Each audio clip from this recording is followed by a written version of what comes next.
Selamat malam, jumpa lagi di program Baku Kasih Kuat Iman oleh Multimedia Gemibem, Sinode Gemibem. Kali ini kita berada di lokasi Villa Indah Kanaan dengan owner keluarga Mongdong Tumundo. Baik, sebelum kita merenungkan bagian dari firman Tuhan, mari kita berdoa. Ya Allah semesta langit, kami bersyukur karena kami ada di tempat ini dan boleh melaksanakan program Baku Kasih Kuat Iman, yang dalam program ini kami akan merenungkan firman-Mu dari Alkitab dan pemberitaannya dalam bahasa Manado. Kami mohon Tuhan berkenan dengan Roh-Mu untuk menerangi kami, agar kami mengerti apa yang Tuhan mau dari hidup kami melalui perenungan firman-Mu. Demi Kristus kami berdoa. Amin. Baik, bagian Alkitab kali ini yang akan dibaca diambil dari bacaan Gemibem minggu ini dari Injil Yohanes pasal 8 ayat 1 sampai 11. Sekali lagi, Injil Yohanes pasal 8 ayat 1 sampai 11. Lalu mereka pulang masing-masing ke rumahnya, tetapi Yesus pergi ke Bukit Zaitun. Pagi-pagi benar ia berada lagi di bait Allah dan seluruh rakyat datang kepadanya. Ia duduk dan mengajar mereka. Maka ahli-ahli Taurat dan orang-orang Farisi membawa kepadanya seorang perempuan yang kedapatan berzina. Mereka menempatkan perempuan itu di tengah-tengah, lalu berkata kepada Yesus, "Rabi, perempuan ini tertangkap basah ketika ia sedang berbuat zina. Musa dalam hukum Taurat memerintahkan kita untuk melempari perempuan-perempuan yang demikian. Apakah pendapatmu tentang hal ini?" Mereka mengatakan hal itu untuk mencobai dia, supaya mereka memperoleh sesuatu untuk menyalahkannya. Tetapi Yesus membungkuk, lalu menulis dengan jarinya di tanah. Dan ketika mereka terus-menerus bertanya kepadanya, ia pun bangkit berdiri lalu berkata kepada mereka, "Barang siapa di antara kamu tidak berdosa, hendaklah ia yang pertama melemparkan batu kepada perempuan itu." Lalu ia membungkuk pula dan menulis di tanah. Tetapi setelah mereka mendengar perkataan itu, pergilah mereka seorang demi seorang, mulai dari yang tertua. Akhirnya tinggallah Yesus seorang diri dengan perempuan itu yang tetap di tempatnya. Lalu Yesus bangkit berdiri dan berkata kepadanya, "Hai perempuan, di manakah mereka? Tidak adakah seorang yang menghukum engkau?" Jawabnya, "Tidak ada Tuhan." Lalu kata Yesus, "Aku pun tidak menghukum engkau. Pergilah dan jangan berbuat dosa lagi mulai dari sekarang." Demikian jauh pembacaan Alkitab. Yang berbahagia yang mendengar dan menyimpan itu di dalam hatinya. Terpujilah Kristus.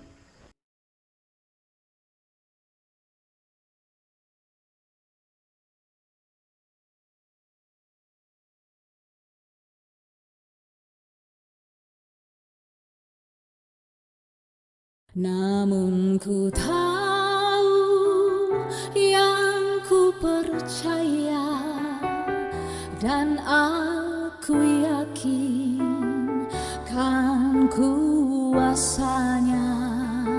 Ia menjaga yang ku taruhkan hingga harinya kelak.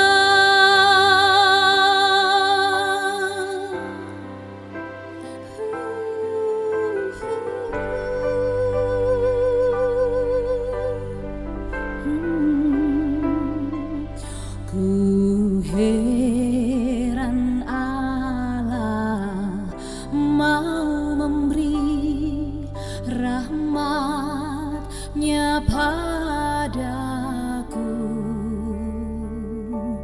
dan Kristus sudi menebus yang hina bagaiku. Namun ku tahu, yang ku percaya, dan aku yakin kan kuasanya.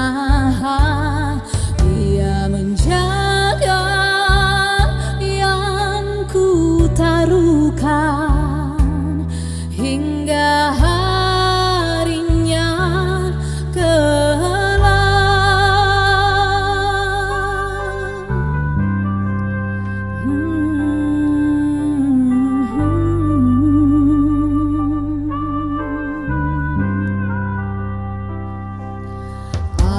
I know not why God's wondrous grace to me He had made known, nor why unworthy Christ in love redeemed me for His own. But I know whom I have believed, and I'm persuaded that He is able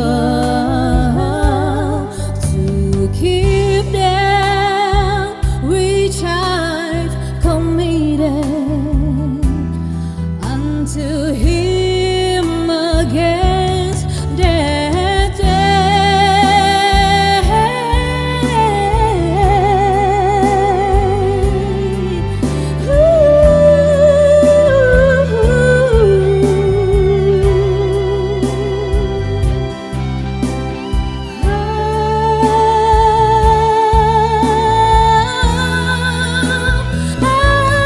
Karena ku tahu, yang ku percaya, dan aku yakin kan kuasanya. Dia menjaga yang ku taruhkan hingga harinya kelak, hingga harinya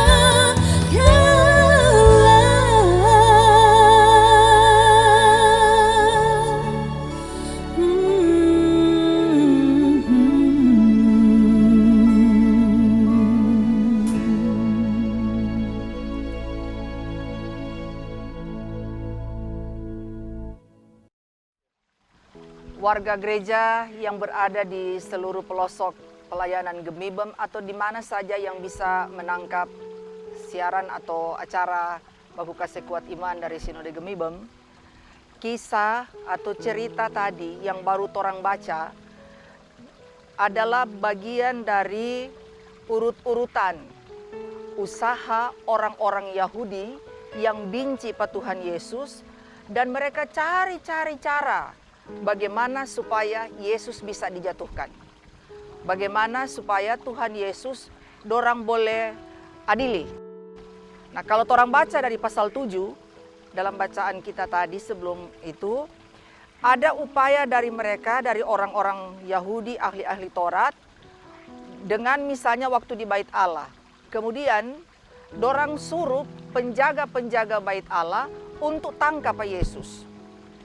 Tapi kita dengar atau kita baca sebelum itu, para penjaga ketika pulangnya nak tangkap Tuhan Yesus.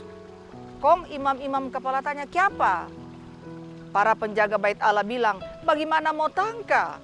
Orang-orang banyak yang dengar di situ, dan orang belum pernah lihat satu orang manusia yang sama dengan Tuhan Yesus." Nah, dalam Yohanes pasal 8 ini, orang lihat pokoknya orang Yahudi dan orang Farisi, ahli-ahli Taurat turun tangan langsung. Soalnya nak pakai perantara. Pokoknya dong cari hal untuk mau tangkap Pak Tuhan Yesus, kasih salah Pak Tuhan Yesus. Mari orang ikuti pembacaan ini. Tuhan Yesus sesudah percakapan dengan para penjaga yang gagal menangkap dia, kumpulan orang-orang bubar, murid-murid kembali ke tempat tinggal masing-masing, pulang pada dompet tanpa. Tapi Tuhan Yesus pergi di bukit, sama dengan di sini di atas bukit, di atas Kanaan. Sepanjang malam Yesus berdoa. Nah, paginya masih pagi-pagi, Yesus sudah hadir di Bait Allah karena memang orang Yahudi, dorang itu bersembayang satu hari 7 kali.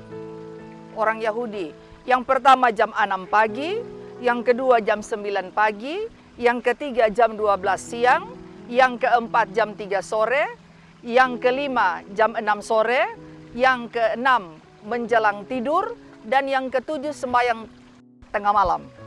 Jadi bisa dibayangkan, pagi-pagi sekali Tuhan Yesus hadir di Bait Allah karena memang orang pejam sembahyang waktu itu.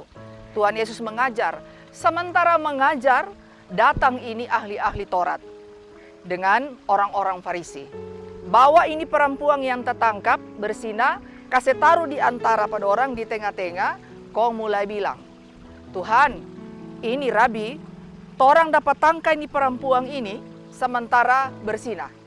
Hukum Taurat bilang begini, mesti rajam dengan batu. Jadi sebenarnya dorang so tahu bahwa hukuman dari berzina adalah dirajam dengan batu. Perempuan ini juga tahu, tapi dorang sebenarnya so nyanda adil. Karena dihukum Musa, yang dihukum juga bukan cuma perempuan tapi juga laki-laki. Cuma karena memang dasar akal bulus, maksudnya nak bagus, dorang nyanda bawa yang laki-laki, dong cuma bawa perempuan untuk menjebak. Dorang lupa bahwa Yesus mengetahui segala sesuatu. Nah, Yesus nyanda langsung bereaksi, malah Tuhan Yesus dari berdiri turun, dia batulis di tanah begini. Agak lama, orang nyanda tahu apa Tuhan dah tulis. Tapi ketika mereka nyanda berhenti batanya, Tuhan Yesus dari batulis dia berdiri kau bilang, siapa di antara ngoni yang nyanda berdosa, dia yang pertama lempar dengan batu nih perempuan ini. Dan ternyata kota ini orang-orang Farisi dan ahli Taurat sadar betul bahwa dorang juga ternyata orang berdosa. Yang nyanda berdosa situ cuma Tuhan.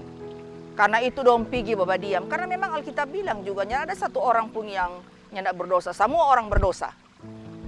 Nah, sesudah dorang pergi, tak tinggal Tuhan Yesus dan perempuan itu. Orang yang bisa bayangkan di perempuan ini, DP keadaan sama dengan tu maut so di ujung tanduk karena memang dia so tahu mesti rajam dengan batu.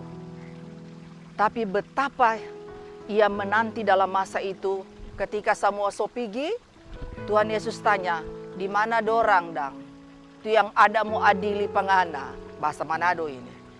Tuhan tanya begitu, perempuan bilang, so pergi dorang. Mulai dari yang tua pergi sampai yang terakhir. Tak tinggal kita dengan Tuhan di sini. Kon Tuhan bilang, aku pun tidak menghukum engkau. Pergilah dan jangan berbuat dosa lagi.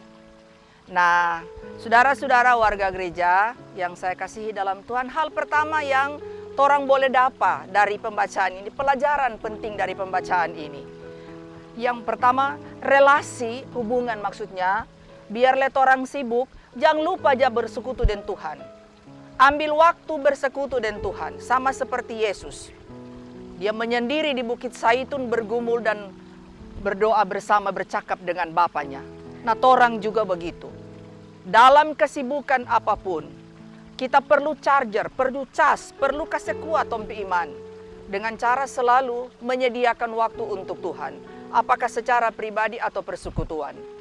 Yang berikut yang orang boleh belajar dari pembacaan ini, yang kedua, bahwa tidak ada dosa yang dapat disembunyikan di hadapan Tuhan. Orang ini boleh bersembunyi ke siang, itu dosa. Masih patoran pe pikiran, patoran pe hati, Tuhan so tahu. Mazmur bilang, orang mau bersembunyi di mana? Mau pilangi Tuhan ada, mau pi di mana pun Tuhan ada.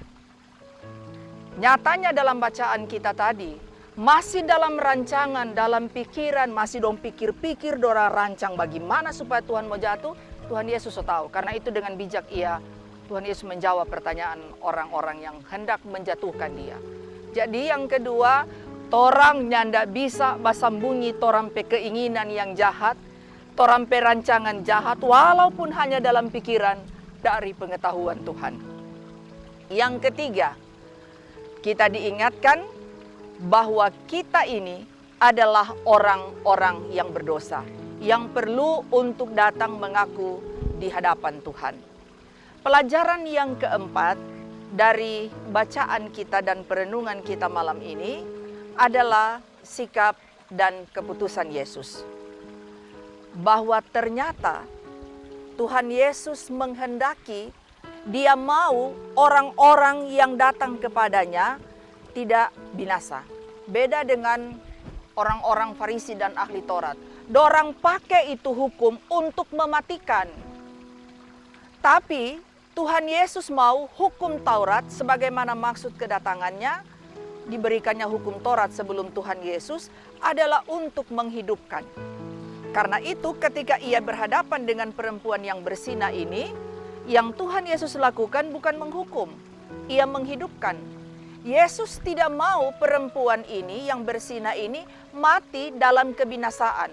Bayangkan kalau Tuhan Yesus langsung iko akang dong pemau atau terjebak di orang-orang Farisi pemau dan ahli-ahli Taurat. Maka perempuan ini mati karena dirajam sebelum bertobat. Dan dia tidak ada kesempatan untuk hidup benar di hadapan Tuhan. Dan Yesus menggunakan itu. Tuhan Yesus nyandak suka, nyandak mau seseorang mati dalam kebinasaan. Seseorang mati sebelum bertobat. Dan keputusan Yesus adalah mengatakan, aku pun tidak menghukum engkau. Kita hanya mau hukum pangana. Cuma nyandak sampai di situ. Pigi kong jang bekeng ulang. Artinya pengampunan itu mahal. Kehidupan adalah anugerah. Dan anugerah itu jangan dipakai untuk berbuat dosa. Orang kadangkala bapikir bekeng jo dosa. Padahal yang di itu karena bapikir bekeng dosa ada pengampunan terus tiap minggu. Nyandak begitu. Anugerah itu mahal. Setiap nafas hidup yang diberikan pada kita adalah pengampunan. Supaya kita makin hidup dalam persekutuan dengan Tuhan. Ada hal penting dari cerita ini, warga gereja, dan itu dilakukan oleh gereja. Termasuk gereja Masehi Injili di Bola Mongondo. Yakni setiap minggu, kalau gereja menyatakan pengampunan dosa, berita anugerah di dalam ibadah-ibadah, maka sebenarnya itu merujuk pada perkataan Tuhan Yesus. Apa yang kau ikat di bumi akan terikat di bumi, apa yang kau lepas di bumi akan terlepas di bumi, dan apa yang kau ikat di sorga akan terikat di sorga. Artinya ada kuasa dan kewibawaan yang diberikan pada gereja untuk menyatakan berita anugerah. Nah, panggilan bagi kita, warga gereja dari pembacaan ini, yang pertama, kalau kita selama ini telah menyalahgunakan, torang salah pakai tong pe hidup, torang salah pakai torang pe waktu yang Tuhan ada kasih pada orang, dengan melakukan deng bekeng-bekeng hal-hal yang tidak bagus, torang lebih cinta dosa, maka pembacaan malam hari ini, dengan penegasan Yesus tidak menghukum tapi memberikan kita waktu untuk bertobat, maka torang pakai ini betul-betul untuk bertobat dan memuliakan nama Tuhan karena hidup kita adalah anugerah. Kita bersyukur bahwa setiap kali kita datang dengan penyesalan, Tuhan berkenan menerima kita. Ingatlah bahwa dalam persekutuan dengan Tuhan, kita tidak bisa menyembunyikan apapun. Kehidupan kita di mata Tuhan sangat transparan. Tidak ada rancangan yang jahat yang bisa berhasil, sebab pada akhirnya yang menang adalah rancangan dan kehendak Tuhan. Karena itu sekali lagi kepada kita semua, ingatlah bahwa hidup kita yang sekarang ini adalah hidup yang telah diampuni, dan karena itu marilah kita menggunakan waktu hidup yang ada dengan melakukan kehendak Tuhan. Karena Tuhan bilang, kita mengampuni, aku pun tidak menghukum engkau. Kita nyendak menghukum pangana, kita nyendak hukum pangoni, cuma jangan bekeng ulang. Kita adalah orang yang berhikmat, nyendak sama dengan keledai, selalu terantuk. Kiranya Tuhan menolong kita untuk menjadi orang-orang yang menyadari betapa hidup ini anugerah, betapa kita bernafas karena pengampunan, dan betapa hidup ini adalah waktu untuk memuliakan Tuhan. Terpujilah Kristus. Amin. Aku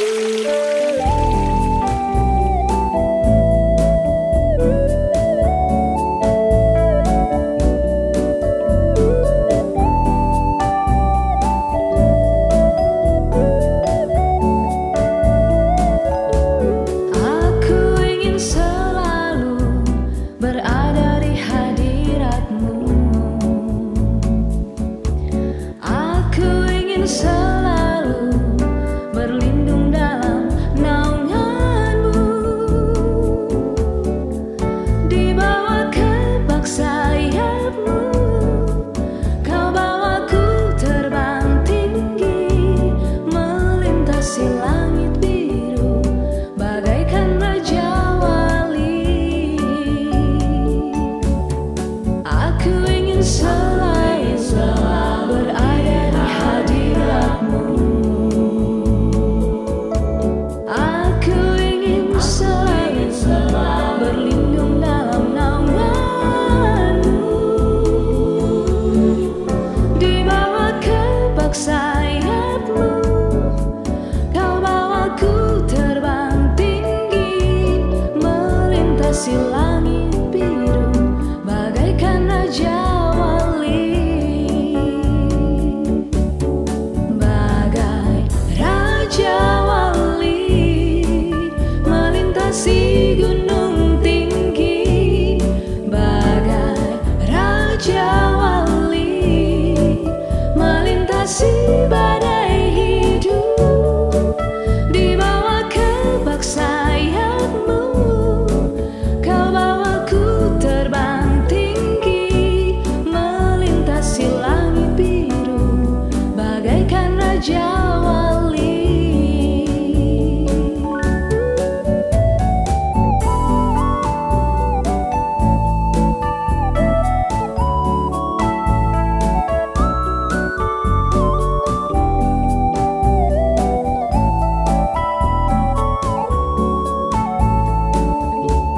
Aku ingin selalu berada di hadirat-Mu. Oh, aku ingin selalu berlindung dalam naungan-Mu. Di bawah kepak sayap-Mu, Kau bawaku terbang tinggi, melintasi langit biru bagaikan Raja Wali. Bagai Raja Wali, melintasi gunung tinggi. Bagai Raja Wali, melintasi badai hidup.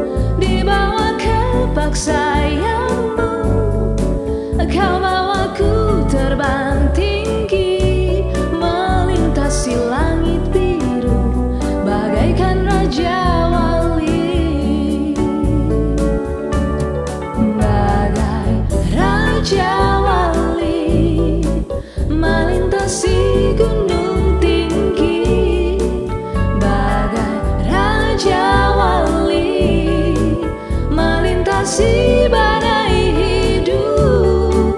Di bawah kepak sayap-Mu, Kau bawaku terbang tinggi, melintasi langit biru bagaikan Raja Wali. Melintasi langit biru bagaikan Raja Wali.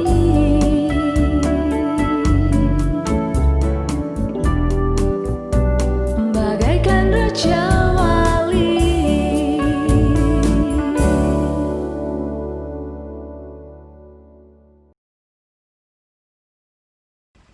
Mari kita berdoa.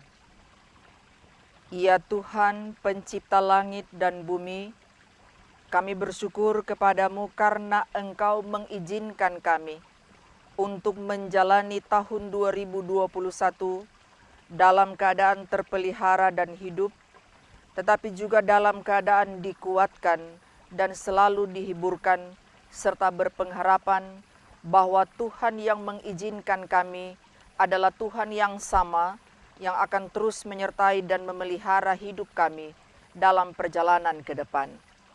Kami bersyukur karena di awal tahun ini Engkau menjumpakan kami dengan keluarga Mongdong Tumundo dalam program Baku Kasih Kuat Iman dengan perekaman di tempat ini.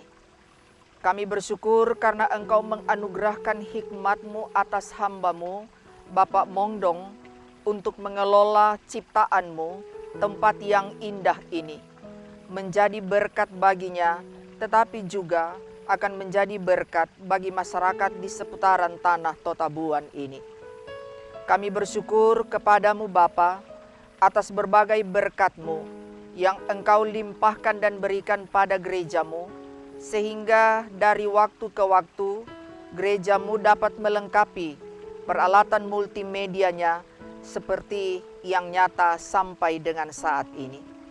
Ya Allah, ya Tuhan kami mohon juga Engkau berkenan dengan roh-Mu untuk terus memimpin kami, agar bagian Alkitab yang boleh kami renungkan malam hari ini dalam program Baku Kasih Kuat Iman akan bikin kuat torang peiman, tapi juga akan bikin torang untuk makin taat kepadamu dari waktu ke waktu dalam hidup kami sehari-hari.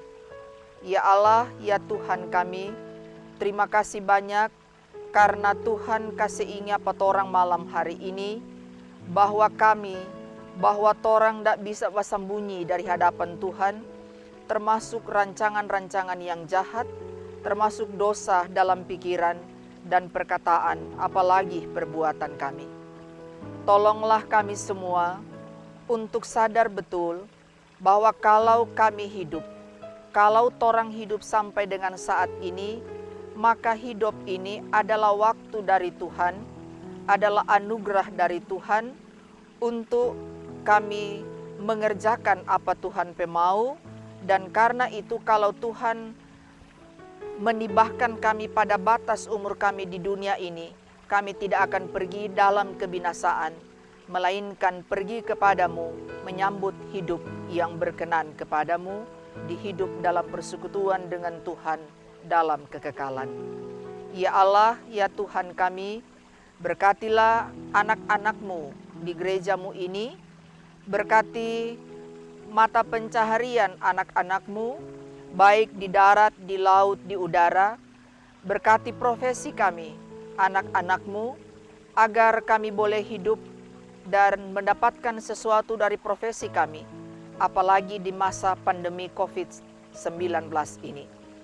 Terpujilah Dikau, kami mau menyerahkan seluruh hidup kami, perjalanan yang penuh rahasia di tahun 2021 ini, hanya ke dalam tangan-Mu yang penuh kasih. Berkati pemerintah Republik ini, berkati pemerintah kabupaten kota, tapi juga yang ada di desa ini. Berkati keluarga hamba-Mu di sini, berkati semua komponen yang telah menjadikan terlaksananya siaran Baku Kasih Kuat Iman ini. Demi Kristus Tuhan, kami berdoa. Amin. Terimalah berkat Tuhan. Allah Bapa di dalam Yesus Kristus dengan perantaraan Roh Kudus, yang awal dan yang akhir, Tuhan sumber damai sejahtera, kiranya mengaruniakan damai sejahteranya terus-menerus kepada gerejanya, kepada kita dan bangsa ini, sekarang dan selama-lamanya. Amin. Atas nama Gereja Masih Injili di Pulau Mengondo, kami menyampaikan rasa terima kasih kami dan penghargaan kami yang tulus kepada keluarga besar Mongdong Tumundo yang dengan sukacita bersedia menerima pelaksanaan program Baku Kasih Kuat Iman di Villa Indah Kanaan. Kami percaya Tuhan kiranya akan membalas kebaikan keluarga ini melalui hasil kerja dari para tukang dan akan memberkati tukang yang mengerjakan tempat ini, sehingga alam yang sudah cantik ini akan makin dicantik karena polesan dan pekerjaan dari para tukang dan rancangan dari Pak Mongdong sebagai penata tempat ini. Jika ada waktu dari jemaat, kalau sudah selesai ini akan dibuka untuk umum. Terima kasih, Tuhan memberkati keluarga dan memberkati kita semua.